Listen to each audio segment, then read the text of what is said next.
Industri manufaktur Amerika Serikat mencatat laju pertumbuhan tercepat dalam periode lebih dari 3 tahun terakhir. Pertumbuhan tersebut terutama didorong oleh peningkatan permintaan. S&P Global mencatat PMI manufaktur Amerika Serikat di Agustus 2025 kembali berada di level ekspansi atau di level 53,3 dibandingkan dengan posisi Juli 2025 yang berada di level 49,8 di Juli 2025.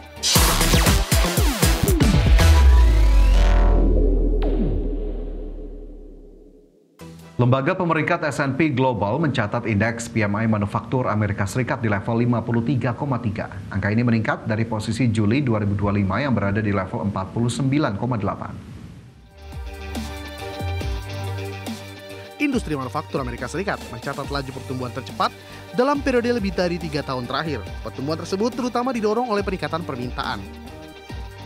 S&P Global mencatat PMI manufaktur Amerika Serikat di Agustus 2025 kembali berada di level ekspansi atau di level 53,3 dibandingkan dengan posisi Juli 2025 yang berada di level 49,8 di Juli 2025. Level PMI manufaktur Amerika Serikat di Agustus ini juga berada di atas prediksi pasar yang memperkirakan indeks PMI manufaktur di level 49,5. Data tersebut menunjukkan permintaan terhadap produk industri manufaktur Amerika Serikat tetap solid, sekaligus menumbuhkan optimisme terhadap perekonomian Amerika Serikat di awal semester 2 2025. Meski demikian, kenaikan tarif impor yang diberlakukan oleh Presiden Amerika Serikat Donald Trump telah ikut mendorong indeks harga penjualan composite ke level tertinggi dalam 3 tahun. Berbagai sumber IDX Channel.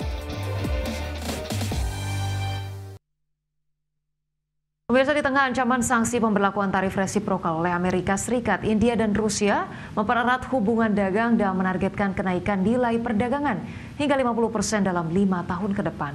Rusia juga memastikan akan terus memasok minyak mentah ke India di tengah ancaman sanksi dari Amerika Serikat. India dan Rusia menargetkan peningkatan volume perdagangan bilateral hingga 100 miliar dolar Amerika atau setara sekitar 1.632 triliun rupiah. Target tersebut dipatok di tengah bayang-bayang ancaman sanksi dan tarif resiprokal Amerika Serikat. Dalam mendukung pencapaian target tersebut, kedua negara berkomitmen untuk mempermudah arus perdagangan dengan mengurangi hambatan tarif dan non-tarif. Adapun Rusia kini merupakan mitra dagang terbesar keempat India, sementara India adalah mitra dagang terbesar kedua Rusia. Rusia juga memastikan akan terus memasok minyak mentah ke India, bahkan di tengah ketegangan global dan sanksi yang terus membayangi. Melalui mekanisme khusus, Moskow menjamin pasokan energi ke salah satu mitra dagang terpentingnya di Asia tersebut akan tetap stabil dan tak terpengaruh oleh tekanan eksternal. Mekanisme ini dirancang khusus agar perdagangan minyak antara kedua negara tetap berjalan lancar, meskipun India terus membeli minyak mentah Rusia dalam volume besar di tengah sanksi barat. Impor minyak India dari Rusia akan dipertahankan pada level saat ini dan tidak ada gangguan yang diperkirakan terjadi dalam waktu dekat. Jaminan ini sangat krusial bagi India yang menjadi salah satu importir terbesar minyak Rusia sejak sanksi barat diberlakukan pasca konflik di Ukraina. Berbagai sumber IDX Channel. Thailand menyiapkan program tiket pesawat domestik gratis bagi wisatawan mancanegara. Ya, langkah ini diharapkan mampu menggairahkan pariwisata di luar kota-kota utama negeri Gajah Putih. Thailand menyiapkan program tiket pesawat domestik gratis bagi wisatawan mancanegara, di mana Menteri Pariwisata dan Olahraga Thailand Sorawong Thientong mengajukan anggaran 700 juta baht untuk program ini. Nantinya wisatawan internasional yang membeli tiket menuju Thailand akan mendapatkan tiket pulang pergi gratis ke destinasi domestik. Fasilitas ini juga termasuk jatah bagasi 20 kg bekerja sama dengan 6 maskapai penerbangan dalam negeri. Adapun setiap wisatawan berhak atas 2 tiket gratis atau dapat memilih sekali jalan sesuai kebutuhan perjalanan. Program ini direncanakan berlangsung mulai Agustus hingga Desember tahun ini dengan target 200.000 wisatawan mancanegara. Pemerintah Thailand optimistis skema ini bisa menghasilkan pendapatan langsung lebih dari 8 miliar baht dan total dampak ekonomi mencapai 21 miliar baht lebih. Program ini terinspirasi dari Jepang yang sukses mengalihkan arus wisatawan dari kota besar menuju destinasi sekunder. Dengan langkah serupa, Thailand berharap wisatawan tak hanya terpusat di Bangkok, Phuket, atau Chiang Mai, melainkan juga terdorong eksplorasi berbagai daerah lain yang menyimpan potensi pariwisata besar.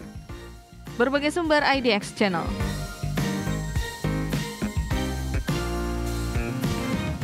Pemirsa, Microsoft memperketat aturan main bagi sejumlah perusahaan teknologi asal China. Ya, informasinya kami hadirkan sesaat lagi. Pemirsa, pastikan Anda masih bersama kami.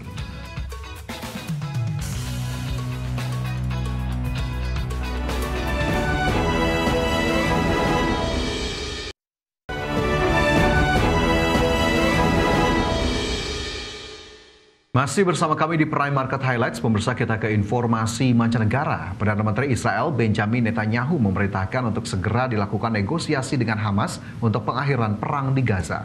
Iya, pernyataan ini muncul beberapa hari setelah kelompok pejuang Hamas menerima proposal gencatan senjata yang digagas oleh Mesir dan Qatar.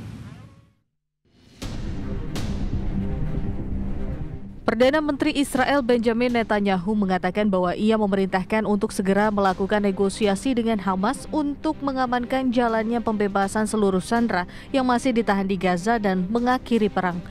Namun di sisi lain, Netanyahu juga menyetujui rencana pendudukan Gaza secara penuh oleh militer Israel.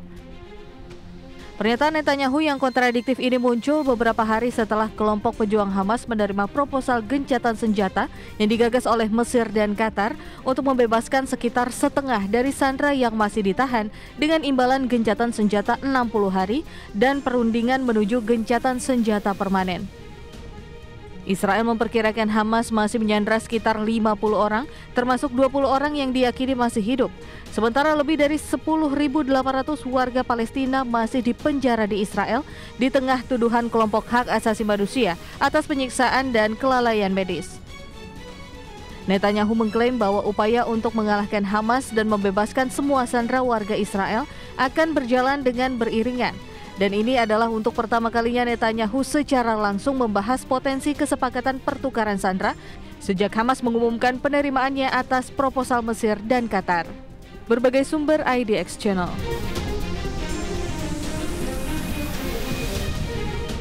Pemirsa, 20 negara mengeluarkan pernyataan bersama yang mengecam rencana Israel membangun kawasan permukiman besar di tepi barat. Kecaman terhadap rencana Israel tersebut juga dikemukakan oleh PBB. Menteri Luar Negeri dari 20 lebih negara pada Kamis kemarin mengeluarkan pernyataan bersama yang mengecam rencana Israel membangun pemukiman besar di kawasan tepi barat. Mereka menilai langkah itu melanggar hukum internasional dan berpotensi memicu kekerasan lebih lanjut. Pernyataan tersebut muncul usai kantor penyiaran publik Israel pada hari Rabu lalu melaporkan sebuah komisi pemerintah yang mengawasi pemukiman sipil di tepi barat telah menyetujui pembangunan 3.400 rumah baru di wilayah tersebut.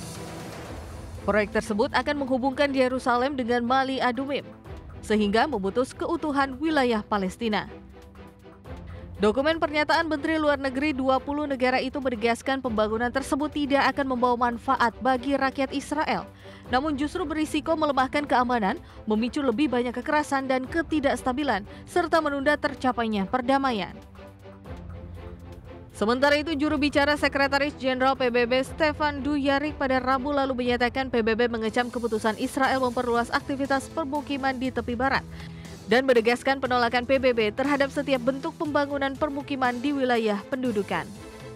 Berbagai sumber IDX Channel.